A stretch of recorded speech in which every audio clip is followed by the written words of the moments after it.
നമസ്കാരം. എല്ലാവർക്കും KTET simplified എന്ന യൂട്യൂബ് ചാനലിൻ്റെ പുതിയൊരു വീഡിയോയിലേക്ക് സ്വാഗതം. നമ്മളിന്നിവിടെ ചർച്ച ചെയ്യാൻ പോകുന്നത് paper 104 proficiency in English language. ഇതിലെ പ്രധാനപ്പെട്ട 3 ടോപ്പിക്കുകൾ ചർച്ച ചെയ്യുന്നുണ്ട്. അതിനുശേഷം MCQ ക്വസ്റ്റ്യൻസും ഉണ്ടായിരിക്കുന്നതാണ്. ടോപ്പിക് 1 ഫങ്ഷൻസ് ഓഫ് ലാംഗ്വേജ്, ലാംഗ്വേജിൻ്റെ ഉപയോഗങ്ങൾ. First one informational. It helps us deliver messages, describe things, and provide listeners with new information. It relates to truth, value, and logic. Informational അല്ലെങ്കിൽ ആശയവിനിമയം. ഇവിടെ മറ്റുള്ളവരുമായിട്ട് ആശയവിനിമയം നടത്താൻ വേണ്ടി ഒരു ഉപാധിയാണ് ലാംഗ്വേജ് എന്ന് പറയുന്നത്. ഒരു മെസ്സേജ് കൊടുക്കാൻ വേണ്ടി അല്ലെങ്കിൽ ഒരു കാര്യത്തെ പറ്റി വിവരിച്ച് പറയാൻ വേണ്ടി, ഒരു ഇൻഫർമേഷൻ മറ്റുള്ളവർക്ക് കൊടുക്കാൻ വേണ്ടി ഇതിനൊക്കെ നമ്മൾ ഉപയോഗിക്കുന്നത് ലാംഗ്വേജ് ആണ്. Expressive and emphatic. Expressive functions convey attitudes and feelings, while emphatic functions maintain social relationships and begin conversations. ഇവിടെ ലാംഗ്വേജിൻ്റെ എക്സ്പ്രസീവ് ഫങ്ഷൻസ് എന്ന് പറഞ്ഞാൽ ആറ്റിറ്റ്യൂഡ്സും ഫീലിങ്സും ഒക്കെ മറ്റുള്ളവരെ കൺവേ ചെയ്യാൻ വേണ്ടി നമ്മൾ ലാംഗ്വേജാണ് യൂസ് ചെയ്യുന്നത്. പിന്നെ എംഫാറ്റിക് ഫങ്ഷൻസ് പ്രധാനമായിട്ടും സോഷ്യൽ റിലേഷൻഷിപ്സ് അതുപോലെ തന്നെ കോൺവെർസേഷൻസ് ഒക്കെ ബിഗിൻ ചെയ്യാനും അതിലും ആശയവിനിമയത്തിന് യൂസ് ചെയ്യുക ലാംഗ്വേജാണ്. ഇതാണ് ലാംഗ്വേജിൻ്റെ expressive and emphatic functions. Directive function used to induce actions or reactions such as commands and request. It functions heavily in social control and interpersonal interaction. ഇവിടെ ആക്ഷൻസും റിയാക്ഷൻസും ഒക്കെ ഇൻഡ്യൂസ് ചെയ്യാൻ വേണ്ടിയാണ് ഡയറക്റ്റീവ് ഫങ്ഷൻ യൂസ് ചെയ്യുന്നത്. അല്ലെങ്കിൽ ലാംഗ്വേജിൻ്റെ ഡയറക്റ്റീവ് ഫങ്ഷൻ എന്ന് പറയുമ്പോൾ ആക്ഷൻസും റിയാക്ഷൻസും involve ചെയ്യുന്നുണ്ട്. പ്രധാനമായിട്ടും കമാൻഡുകൾ, റിക്വസ്റ്റുകൾ ഇതൊക്കെയാണ് ഈ ഒരു ഫങ്ഷനിൽ ഉൾപ്പെടുന്നത്. ഇത് പ്രധാനമായിട്ടും സോഷ്യൽ കൺട്രോൾ, ഒരു ക്രൗഡിനെ നിയന്ത്രിക്കാൻ വേണ്ടി അല്ലെങ്കിൽ ഇൻ്റർപേഴ്സണൽ ഇൻട്രാക്ഷനിലൊക്കെയാണ് നമ്മൾ പ്രധാനമായിട്ടും ഈ ഒരു ഡയറക്റ്റീവ് ഫങ്ഷൻ കടന്നു വരിക. Topic 2 English as a global language. ഇവിടുത്തെ main topic Mcq'S concentric circles. ഈ കോൺസെൻട്രിക് സർക്കിൾസ് പ്രധാനമായിട്ടും ഇംഗ്ലീഷ് എന്ന ലാംഗ്വേജിൻ്റെ world wide use and popularity കാണിക്കാൻ വേണ്ടിയാണ് യൂസ് ചെയ്യുന്നത്. അതിലെ 3 സർക്കിൾസ് ഉണ്ട്. First one inner circle or native. Countries where English is the primary first language. ഈ ഇന്നർ സർക്കിളിൽ വരുന്നത് പ്രധാനമായിട്ടും ഇംഗ്ലീഷ് എന്ന ലാംഗ്വേജ് പ്രൈമറി ലാംഗ്വേജ് അല്ലെങ്കിൽ നേറ്റീവ് ലാംഗ്വേജ് ആയിട്ടും ഫസ്റ്റ് ലാംഗ്വേജ് ആയിട്ടും യൂസ് ചെയ്യുന്ന രാജ്യങ്ങളാണ് ഇന്നർ സർക്കിളിൽ വരിക. Example UK, USA, Australia, Canada, New Zealand ഈ രാജ്യങ്ങളൊക്കെ ഇന്നർ സർക്കിളിൽ വരുന്ന രാജ്യങ്ങളാണ്. നെക്സ്റ്റ് വൺ ഔട്ടർ സർക്കിൾ അല്ലെങ്കിൽ English as a second language. Countries where English has historical importance and places a major role in institutions categories as a second language. ഇംഗ്ലീഷിനൊരു second language ആയിട്ട് പഠിക്കുന്ന രാജ്യങ്ങളാണ് ഔട്ടർ സർക്കിളിൽ വരിക. പ്രധാനമായിട്ടും India, Malaysia, Pakistan, Philippines, Singapore ഇതൊക്കെ outer സർക്കിളിൽ വരുന്ന രാജ്യങ്ങൾക്ക് എക്സാമ്പിൾസ് ആണ്. Then next comes expanding circles.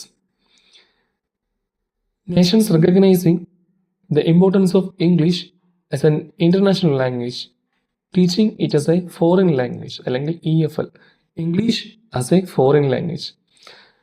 ഏതൊക്കെ രാജ്യങ്ങളിൽ ഇംഗ്ലീഷിനെ ഒരു ഫോറിൻ ലാംഗ്വേജ് ആയിട്ട് കണക്കാക്കി പഠിപ്പിക്കുന്നുണ്ടോ അതൊക്കെയാണ് EFLൽ വരിക അല്ലെങ്കിൽ എക്സ്പാൻഡിങ് സർക്കിളിൽ വരിക.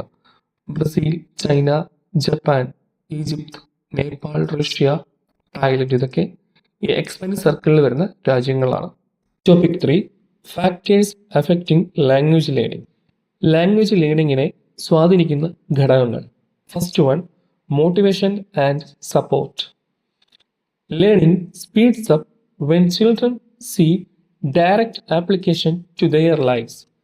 Home support and exposure are critical for nurturing acquisition and low anxiety environments.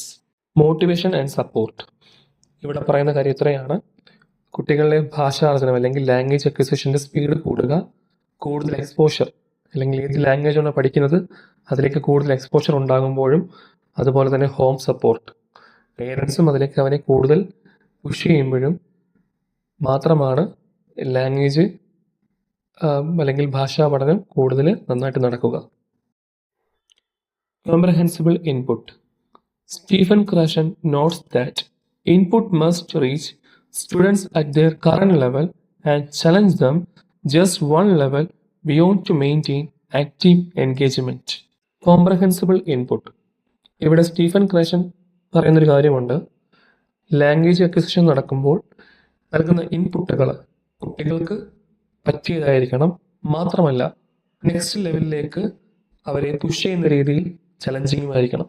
എങ്കിൽ മാത്രമേ ലാംഗ്വേജ് ലേണിംഗ് ആക്റ്റീവായിട്ട് നടക്കുകയുള്ളൂ. സോ ഈ 3 ടോപ്പിക്സ് ആണ് പ്രധാനമായിട്ടും ഈ ഒരു ചാപ്റ്ററിൽ പഠിക്കാനുള്ളത്. നമുക്കിനി MCQ ക്വസ്റ്റ്യൻസിലേക്ക് കടക്കാം. Question number 1.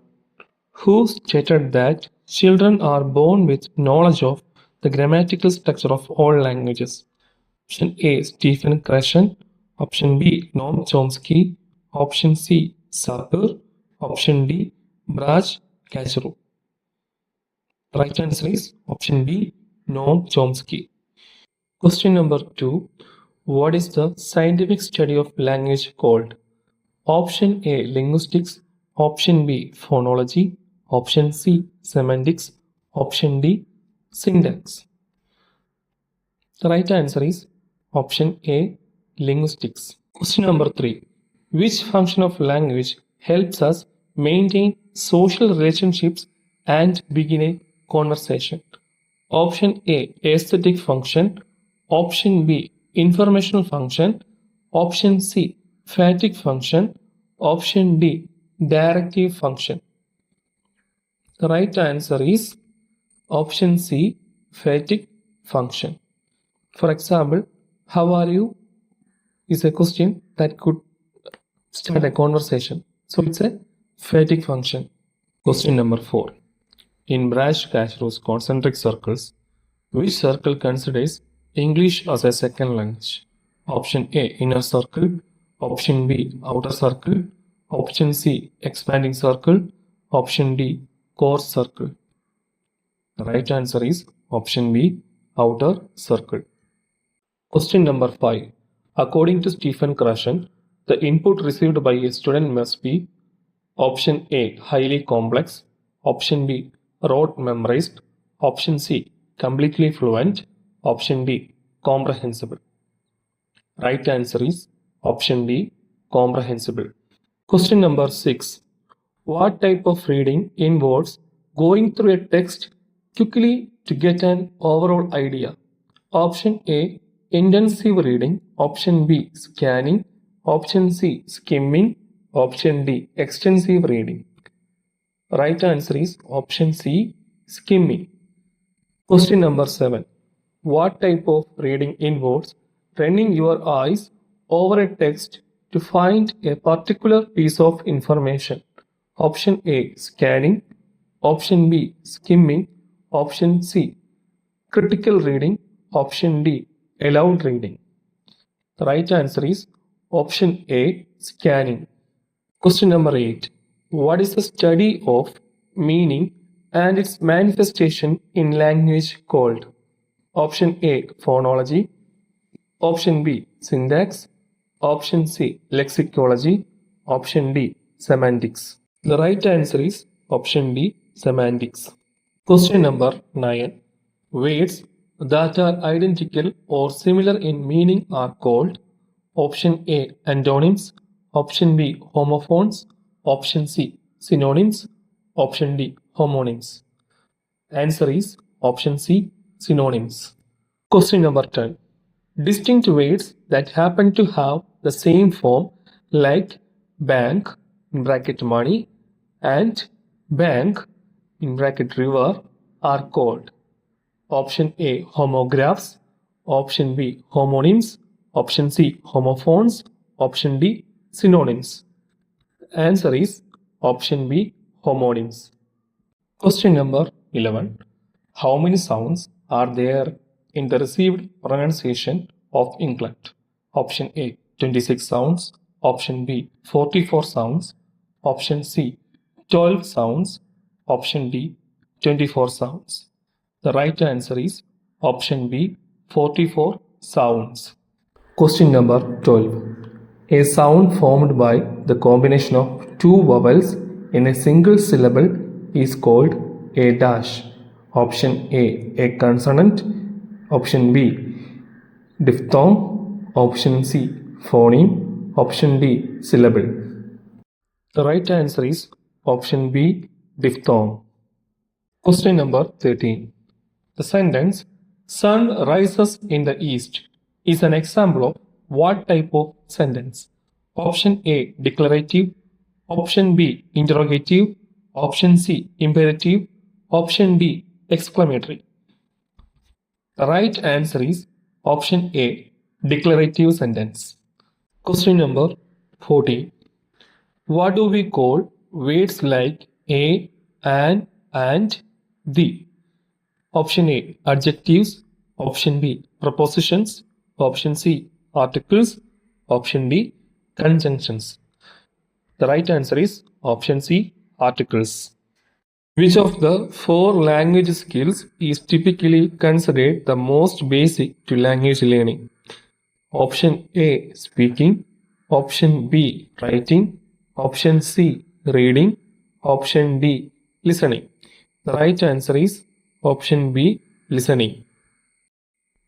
Question number 16. Reading a longer text for one's own pleasure is known as what type of reading? Option A, intensive reading. Option B, extensive reading. Option C, analytical reading. Option D, inferential reading. The right answer is option B, extensive reading. Question number 17. The process of dividing a word into syllables is called what? Option A, syllabification. Option B, phonology. Option C, transcription. Option D, articulation. The right answer is option A, syllabification. Question number 18. The boy sleeps yesterday is an example of what type of error? Option A, phonological error. Option B, morphological error. Option C, thematic error. Option D, syntactic error. The right answer is option B, morphological error. Question number 19. What type of error is "Can you get me a pen"? Option A, missing words. Option B, wrong word order. Option C, excess words. Option D, wrong affixes. The right answer is option B, wrong word order. Question number 20. Which system of the speech mechanism includes the nose, lips, and mouth? Option A, respiratory system. Option B, phonatory system. Option C, articulatory system. Option D, nervous system. The right answer is option C, articulatory system. നമ്മൾ ഈ വീഡിയോയിൽ ചർച്ച ചെയ്തത് DLED semester 1 paper 104 teaching competency in English language അതിലെ unit 1 importance of English language ആണ്. ഇതുമായിട്ട് ബന്ധപ്പെട്ടുള്ള പ്രധാന ടോപ്പിക്സും നമ്മൾ ആദ്യം ചർച്ച ചെയ്തിരുന്നു. അതിനുശേഷം അതുമായിട്ട് ബന്ധപ്പെട്ട് 20 MCQ ക്വസ്റ്റ്യൻസും ഈ വീഡിയോയിൽ ഉൾപ്പെടുത്തിയിരുന്നു. നിങ്ങളെല്ലാവരും അത് കണ്ടു എന്ന് വിശ്വസിക്കുന്നു.